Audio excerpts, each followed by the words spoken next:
Towards the start of his latest ongoing series, Green Lantern John Stewart was trying to leave the Corps behind and move on with his mother. However, it seemed the universe had other plans in mind for John, as the multiversal lantern known as the Shepherd tried to recruit him in battling the radiantdead and revenant queen. However, some of John's last battles with these forces ended up leaving him stranded off world. Now it's time for the Shepherd to try and find John and unite the Corps.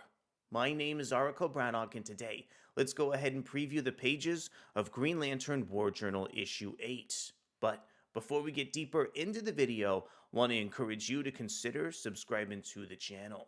Lost on a terrifying new world, questioning his loyalty to the Green Lantern Corps, and stranded on a terrifying new world, John finds a lost crew desperately in need of a hero, even as he senses an ominous, growing presence within the dark star of the Fenn. Meanwhile, on Earth, John's newly resurrected sister learns that she shares John's powers and she'll need to protect their family from the cosmic aberration that was Varron. So Green Lantern War Journal Issue 8 is still written by Phillip Kennedy Johnson, featuring art and cover from Montos. We have colors from Adriano Lucas and letters from Dave Sharpe. Here's a look at the cover coming in over from Montos, the regular series artist over on Green Lantern War Journal. Really like the stoic way he's able to present John on the cover to the series' 8th issue here. And I want to extend a big thank you over to Adventures in Poor Taste and preview some of the opening pages on Green Lantern War Journal 8 still coming in here from Montos. I really like these opening pages and the way that they showcase so much personality for our lantern known as Shepherd. I feel like we've seen this character so stoic in some of the previous installments of this series, and seeing a more raw and realized scenario over from author Phillip Kennedy Johnson as well as artist Montos is just so endearing here on the page. I really think this issue opens on a fascinating note of characterization as we get a really interesting conversation between Shepherd and Guy Gardner, facilitated through so many different multiversal lantern constructs across the issue. I really like the dense way that Montos is able to capture all the different lines from some of these constructs to just make a little bit more conflict than probably was necessary between Shepherd and Guy Gardner's conversations within the course of the issue here.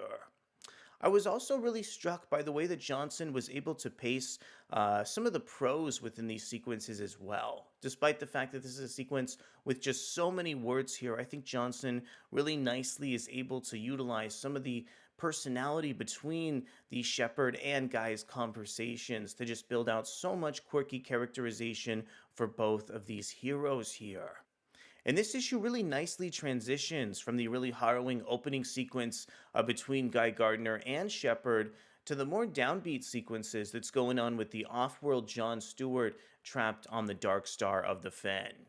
The way that John is able to battle some of the forces of Olgrun and check on characters like Bailavog is just so arresting between some of these pages. Also in Green Lantern War Journal, this series really nicely still manages the subplot concerning both Shirley and Eleanor Stewart's. I found that some of the characterization in this issue, particularly with the character of Shirley, was just incredible. The way that Eleanor has been kind of steadily guiding her across her health in Green Lantern War Journal is so mystifying. The fact that these characters are still confined within Steelworks and are still seeing some visions towards maybe the Radiant Dead or Revenant Queen characters is incredibly arresting.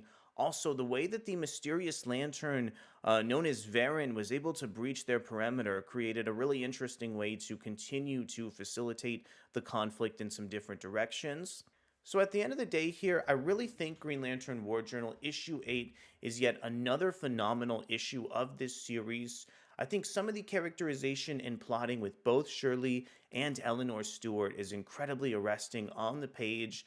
I think Johnson has done such an interesting job mixing up some of the conflict with John Stewart and some of the Lantern characters into the subplot regarding Shirley and Eleanor. Also, the subplot involving the Lantern of Shepherd as well as Guy Gardner created some interesting levity in this series and managed to progress the plot in some really interesting ways. I want to know from you, what were some of your thoughts over on Green Lantern War Journal issue 8? Did you appreciate the brand new context for Shirley and Eleanor's relationship captured in the scope of this issue? Also, what did you think about some of those surprising sequences over with the Lantern of Shepard as well as Guy Gardner? Let me know down in the comments below. Thank you so much for coming to check out our video review over on Green Lantern War Journal 8, and we'll be back to see wherever this series is headed next. Thanks so much, and I'll see you soon. Bye.